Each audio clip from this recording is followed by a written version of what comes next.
Hello, this is Dr. Walker, L. Brooks Walker, and this is an introduction to Music 110 for spring of 2020.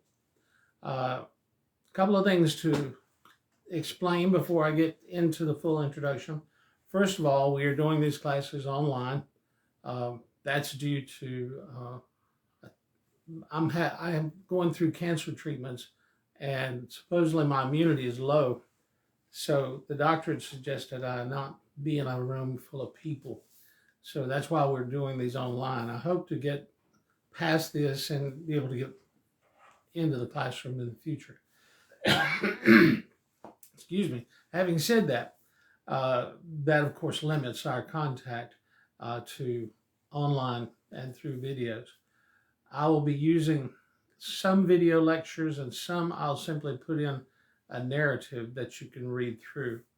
The course will consist of probably 9 to 10 lessons, and each lesson will be posted with a PowerPoint and some musical examples and either a narrative of the PowerPoint explaining it, which will be like a lecture, or a video to accompany.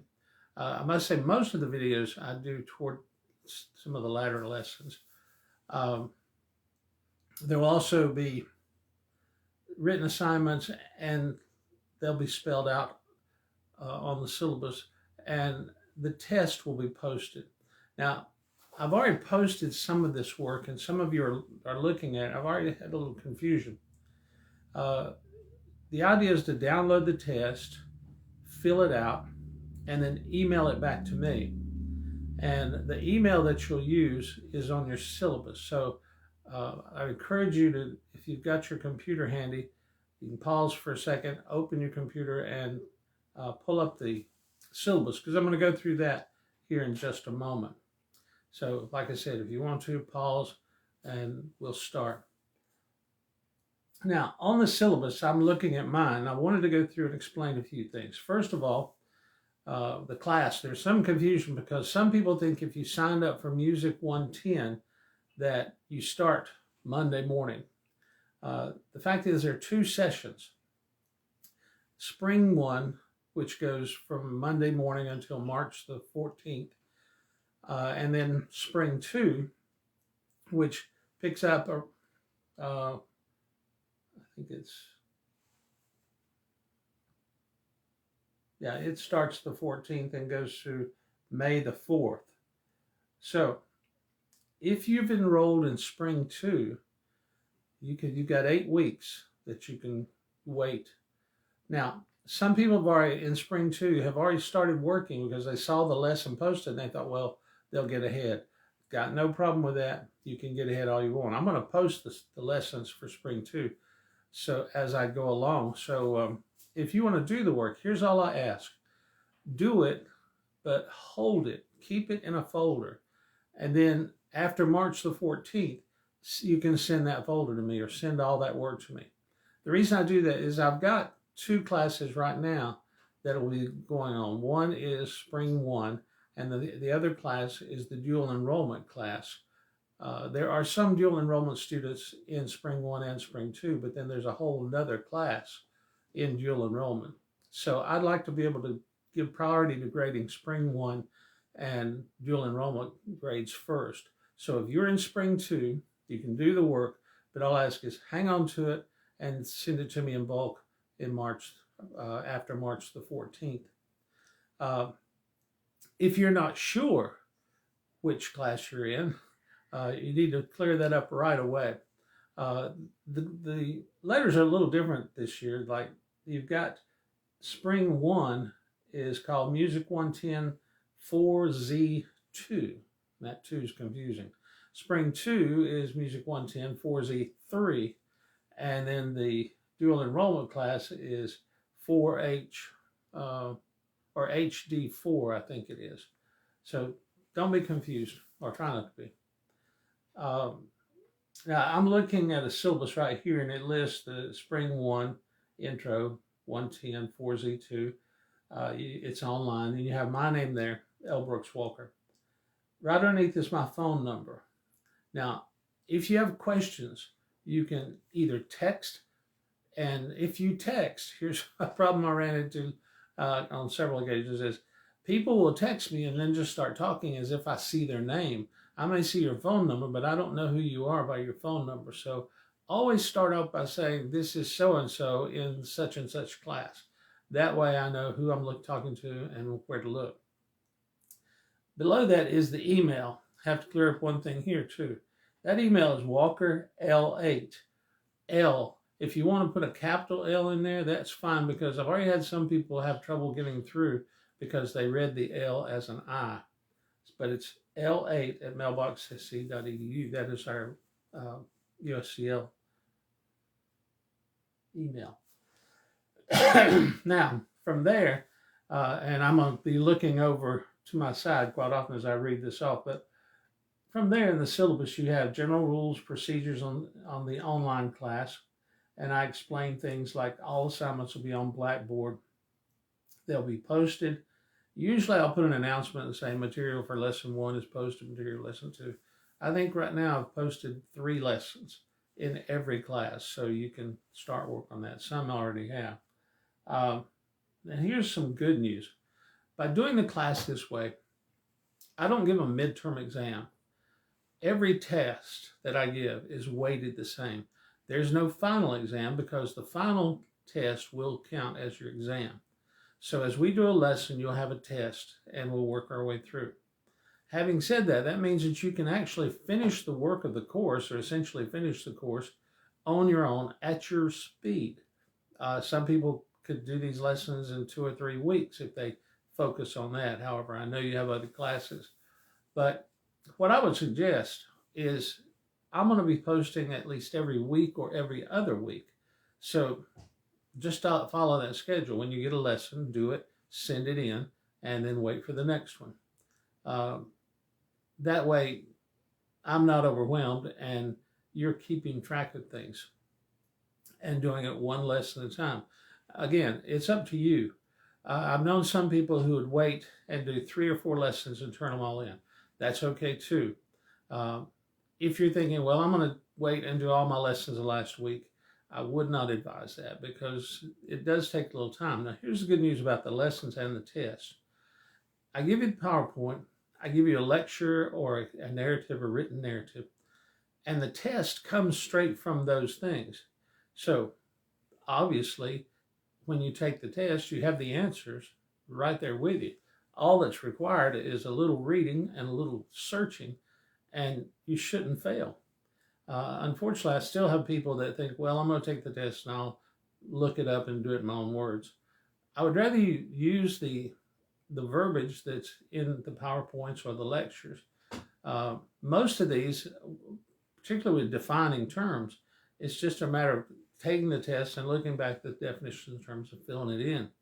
You say, well, that's crazy. It is and it isn't. You're learning by the process of actually reading, hearing it said, and reading it, and then copying it yourself, writing it down. Like I said, this makes this easy to pass.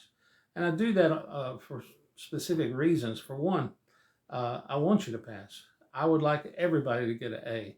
This is an elective, and I want you to get something from this elective, to gain some information, and also to get a good grade to increase your overall grade point average. If this were a major and you were all music majors, it would be a little more difficult because I would be stressing those majors to do a little more in depth. Unlike some music introduction courses, what we used to call these courses, I'm not trying to make you a musician. I'm not trying to teach you how to read music or how to write music. I'm teaching you how to engage in music. And what I mean by that is that anytime you have art, we can see it, we can hear it, sometimes you can be involved. That's engaging in art. People will go to a museum and look at paintings. If you look at that painting and you truly engage, that means you're going to be asking questions like, who did it? When did they do it? Why did they do it? What is the subject matter? How did they do it? That is engaging in art, and it's a stimulus. So I want you to learn how to engage with the art. And more than just music, we'll be looking at visual art too, some theatrical art. So that's the idea. I focus largely on history in this course as opposed to how to. Like I said, I'm not going to try to teach you to read music in 8 weeks or teach you how to write music in 8 weeks. I'm not going to teach you how to play an instrument. I want you to become familiar with the art that's in front of you and learn to engage. It enriches the mind, it strengthens the mind, it enriches your whole life. And some of the things that you'll learn in this course, I think you'll be able to use in other courses. So I encourage you to work through the course, read the material, which, by the way, there's no textbook for my class because I use these PowerPoints, I use research, I use videos a lot. So I think that makes the course more enjoyable and, quite frankly, a little easier to work through. There is some reading, of course, on the PowerPoint, but I do try to put visuals and some oral videos where you can listen to music. So all of that's spelled out. In the course material, if you go to Blackboard, you open it up, on the left, you'll see things where it says course content. That's where you'll find all your material. The syllabus is there. Hopefully you've already found that. The lessons are there. Then within the lessons, there's a breakout of all the stuff I'm talking about. And occasionally you will see a piece of paper, or a topic. You click on it, it opens to a URL. And I'm made some of those to be video links. Some of them you have to do the old-fashioned, control click on the URL, and it opens up to a video. Now, the next thing on there is course description. You can read over that, and the course objectives, which I just touched on as a matter of fact. Then you'll see the assignments. I mentioned, and I'm using this syllabus that I've used for a couple of years. I say attendance to 2 live performances. I know that some people still go out, even with this COVID mess going on. But if you'd rather play it safe, I'll allow concerts you've been to in the past, and you can write briefly about them. And when I say briefly, I'm talking a page or less. And that's spelled out too. The other thing, if you go to church is a great place to engage in music because you have a choir sometimes, you have soloists, you have instrumentalists. So, and if you went to church and, for instance, someone sang a solo and then you had an offertory, that's 2 performances, 2 performers each performing. So that would work. But like I said, if you don't attend church or you don't want to go out to a concert or any kind of venue, think about concerts you've attended in the past. Now, I had someone the other day ask, well, I like to watch concerts on PBS and things like that. I would rather you not. I'd rather you use a live performance if possible. That's sort of the whole purpose of that. But like I said, understanding the situation with COVID, if you need to do that, that's fine too. What I want you to do with that, if you look down a little bit, you'll see the performances. And you can do a handwritten or typed paper, email it to me as a live performance. You'll have 2. And all I'm looking for is those 3 things there. There's the artist, the ensemble, the date, location, the style, where in that explain the performance style, whether it's jazz or rock or country. Personal critique, did you like it? Do you think it was bad? And try to observe the crowd reaction, because the crowd is what we're trying to see, this mass group of people engaging in art simultaneously, and write a little bit about that. And I mentioned in there that due to COVID restriction, previous performance are okay. Now, this is graded pass-fail. If you turn it in, it counts as 100 points, each one. And here's the reason for that. I divide your work into 2 groups. All of your tests, your written tests, will be one group. And I'll take them, average them, and get an average. And then I'll take your 2 live performances and your research paper as written work. I'll grade them, average them, and you'll have a grade for that. And I average the 2 grades together. The reason I do this is some people have a problem with tests. The written work is designed to be, I think, so simple that that grade usually is in the high 90s. So average that with a poor test, and it can pull it up. I've seen people go from a D to an A, quite frankly.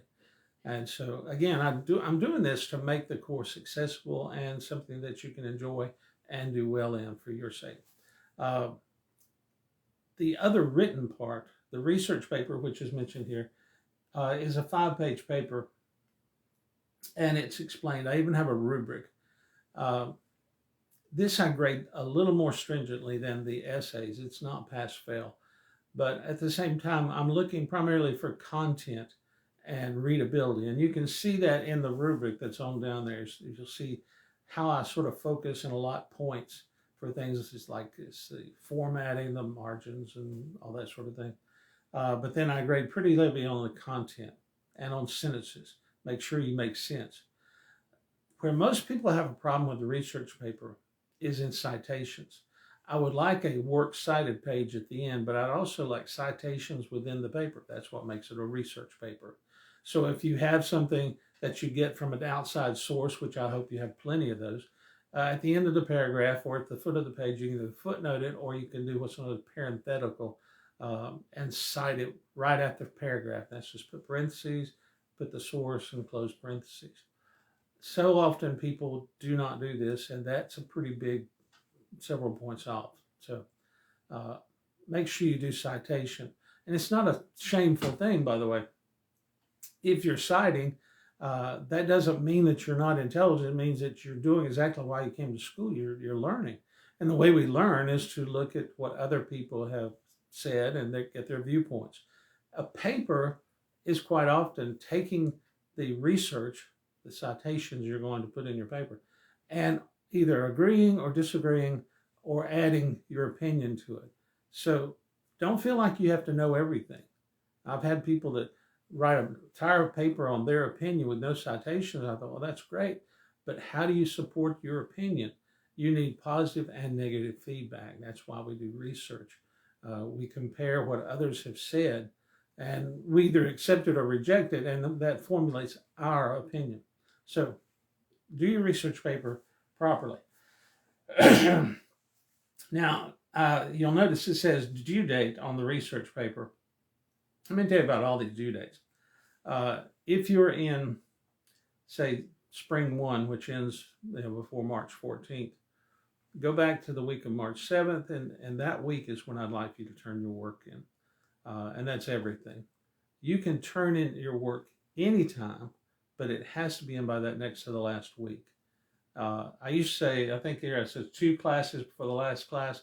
Well, that is the week before, quite literally. So do that, because that saves me a lot of trouble. I've had people fail the class because they just don't turn something in, and then I'll get an email weeks later saying, oh, I forgot. Well, I'm sorry if you forget, but it's up to you to be responsible, get your work in, and get it in before the end of the course. Like I said, I've had students come up in May and say, well, I thought you meant it was I could turn everything in May. No, spring 1 is turned in before March 14th. Spring 2 is turned in before May 4th. Dual enrollment is turned in before May 4th. And I'd like to get those a week before the end of the class. I hope I'm very, very clear on that. Get the work in a week before the last week of class. Get it to me.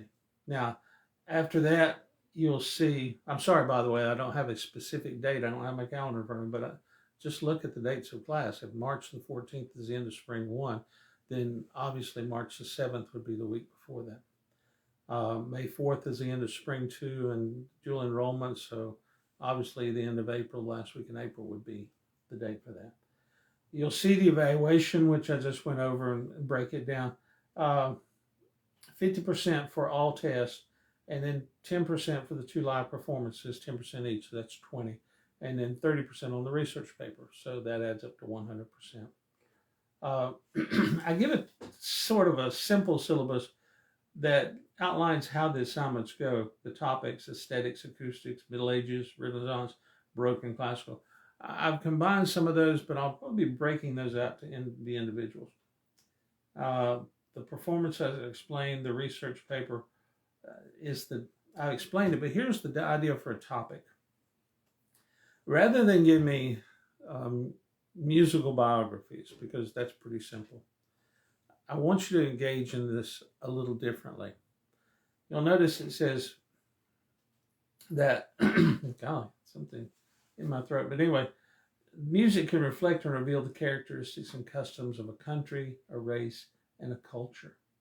If we're really going to learn how to engage, then if I'm going to listen to music from, say, another country, what am I listening for?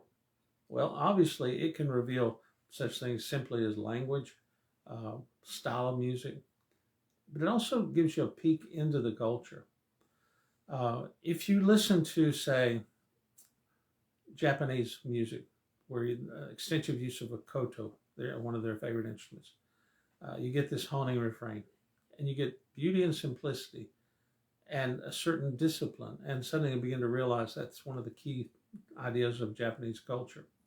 If you listen to one of my favorites is South African music, particularly Zulu and Swaziland music, heavy rhythm, very pronounced, aggressive rhythmic sections, not a lot of instruments, but the singing is quite often sort of a chant and response thing. But it's I don't know how to describe it other than energetic. It can really sort of pump you up. Meanwhile, if you go to Austria, one of the national music there is the waltz, and we all know the waltz. It's a dance tune. If you go nearby there into places like Czechoslovakia and the Slavic nations, you'll find a heavy emphasis on the polka, and you can look and see what that is. The European languages of French, Italian, German all fell into the idea of following a certain Italian style of music, which has been one of the keys to Western music for things like opera and classical symphonies.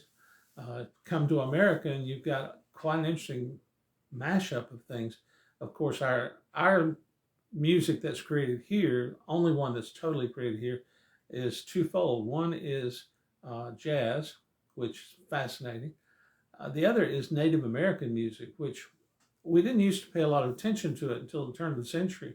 And it was a European musician who said, listen to what's already here.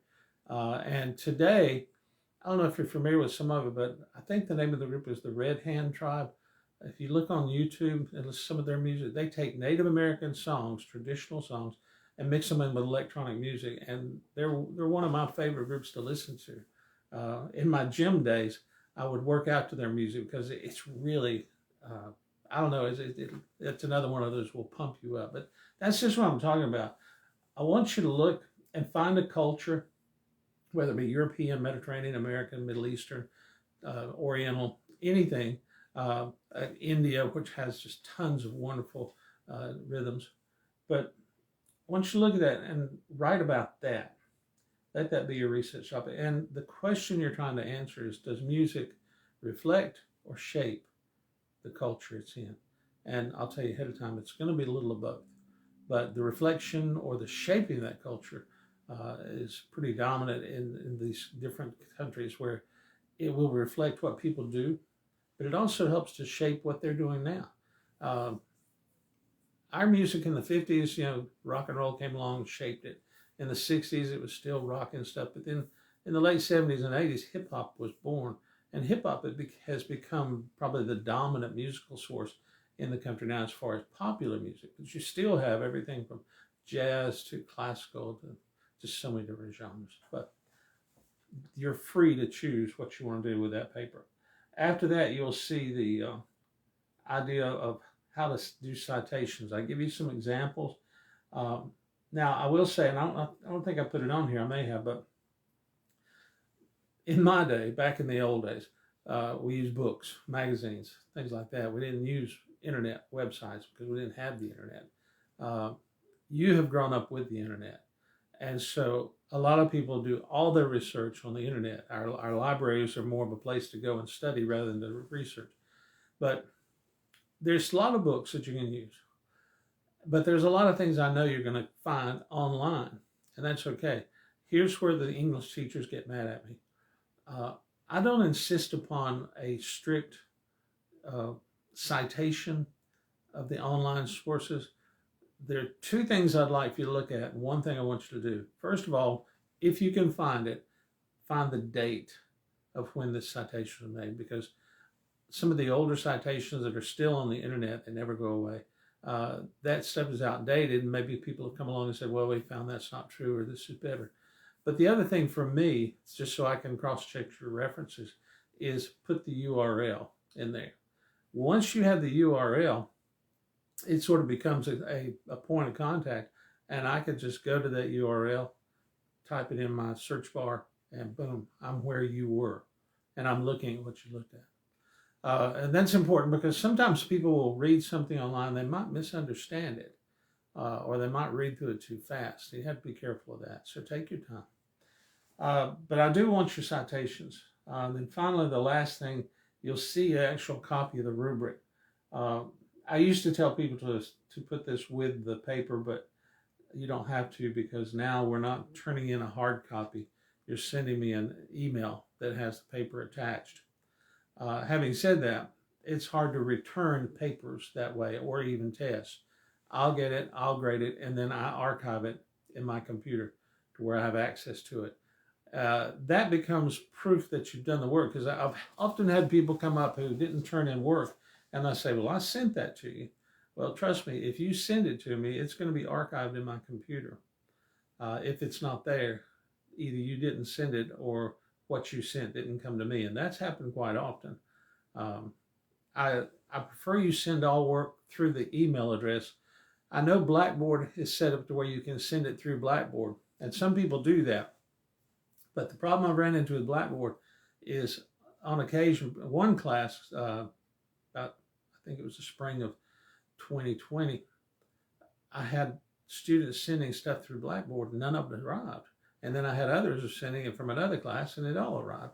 But it was a hassle, people trying to find where they'd sent it, send me proof they'd sent it. So I would encourage you to send it to me via the school email, the Walker L8 email address, as opposed to sending it through Blackboard. It's not that Blackboard is bad, it's just that occasionally it opens a doorway to the ether and all your work disappears and is never seen again. At any rate, so that takes us through the syllabus. Trying to think if there's any questions that I could answer before you ask them. But having said that, you can contact me. Like I said, send a text or email, and if you text me, I will try my best to get back in touch with you as quick as I can. The email, I try to look at that daily, of course. What else would you want to ask me? This is the hard part about not being in communication directly with you. But I think I've covered everything on this syllabus. Now, officially the class starts on Monday, which is the 10th. So you can turn in your work starting that day. I know some people have sent me a few things already, and I've told them a lot of second session people who sent me some work. I would like for you to hold on to that and then send it all to me in bulk later. But starting the 10th, I'll be receiving anything you want to do in session 1 and in dual enrollment classes. If you think of a question, you can text me. Remember, if you use text, tell me who you are so I don't have to text back and say who is asking. If you use email, of course, I'll get that. I'd almost rather you text me so we don't clog up the email lines, because I'm going to have a lot of stuff coming in. Got a lot of students, and like I said, a lot of work. 9 or 10 tests from every student, including 2 papers and a research paper. Gets to be a lot of stuff. But that'll get us started. Now, I'm looking because I think if you'll give me just a moment, I'll mention something here. I believe on lecture 1, or lesson 1, I should say, I have included a narrative of the PowerPoint. I don't think there is a video lecture, but that's what I'm looking to see if I've done that. Right now, what you should see is, yeah, the syllabus will be there. This video will be there also as soon as I post it. You'll see lesson 1 acoustics PowerPoint, lesson 1 introduction to music narrative. So I wrote that out, and then you'll have a test. And then we go to lesson 2. So I'm using a written narrative to go along with the PowerPoint slide presentation, so you can read through that. I believe I did videos. Yeah. Lesson 2 has a couple of videos on hearing and producing a sound, because that's the key point. How we hear a sound, how we produce it. And there is a narrative with that one also, as opposed to a lecture. Lesson 3 has a narrative. So I don't have any other lectures coming up, but you can determine if you like watching me talk to you, or if you like reading the narratives. I'll be honest, most people like the narratives. But at any rate, you can get started. I'll post this, and if you, like I said, if you have any questions, email me, but I prefer you text me and tell me your name and what class you're in. Remember that. So if they're, I'm at one of those points where I think I'm not telling you something I meant to, but I'm going to have to shut it down. And we'll stop there, and you can go through this. And like I said, if you have questions, text me. Thanks. Looking forward to this semester. I wish I could be with you in class and we could get to know each other in a little better way. But as the fates would have it, we need to do this. COVID is making some kind of resurgence, so it's probably best we do remote anyway. But thanks again. I hope you enjoy the course.